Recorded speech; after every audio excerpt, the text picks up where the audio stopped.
And Russia's parliament is expected to quickly seal Vladimir Putin's decision to impose martial law in illegally annexed regions of Ukraine. The decree also gives extra powers to the heads of Russian regions. ABC News' Patrick Reevell is live from our London bureau with more on that and the day's other international headlines. Patrick, what does this new move by Vladimir Putin mean for people in those regions of Ukraine and for the war itself? Hi, Dan. Yeah, I think we're still trying to work out exactly what this means, but it is clearly significant. Vladimir Putin officially has ordered martial law in the 4 annexed regions of Ukraine. That's Zaporizhia, Kherson, Donetsk and Luhansk.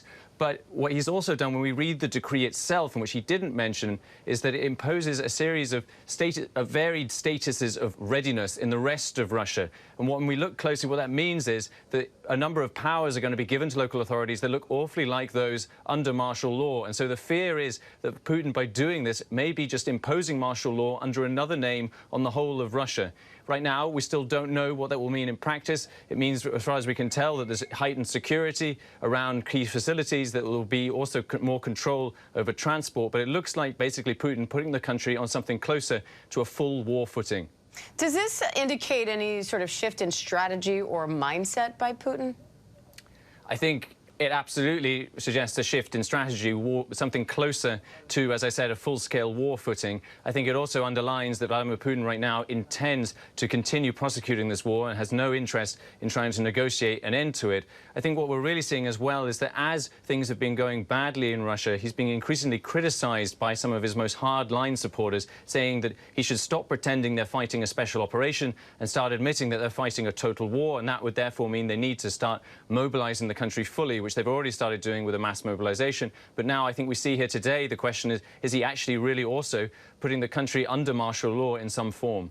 And Patrick, Iranian athlete Elnaz Rekabi has returned to Tehran after garnering global attention for competing overseas without her hijab. Iran requires female athletes to wear the head covering. What comes next for her now that she's back home?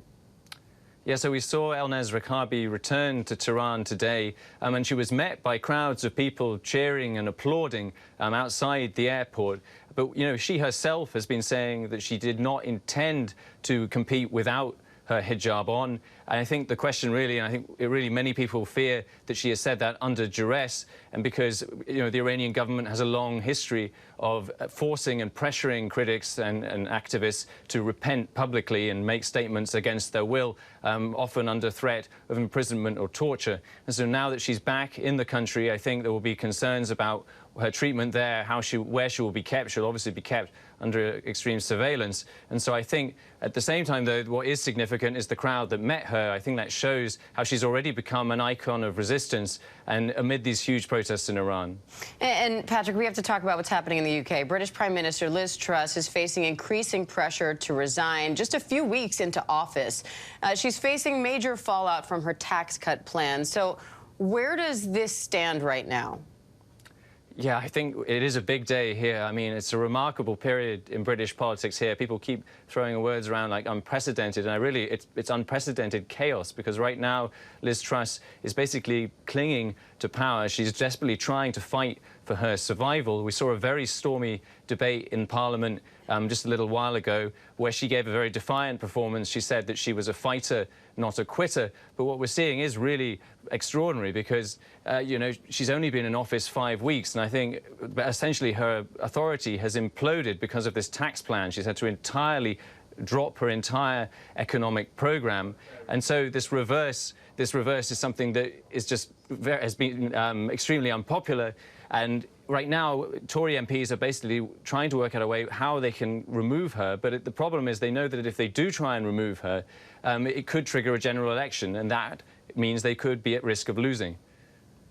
All right, Patrick Reevell for us from London. Appreciate it, Patrick. Thank you. Thank you. Hi, everyone. George Stephanopoulos here. Thanks for checking out the ABC News YouTube channel. If you'd like to get more videos, show highlights, and watch live event coverage, click on the right over here to subscribe to our channel. And don't forget to download the ABC News app for breaking news alerts. Thanks for watching.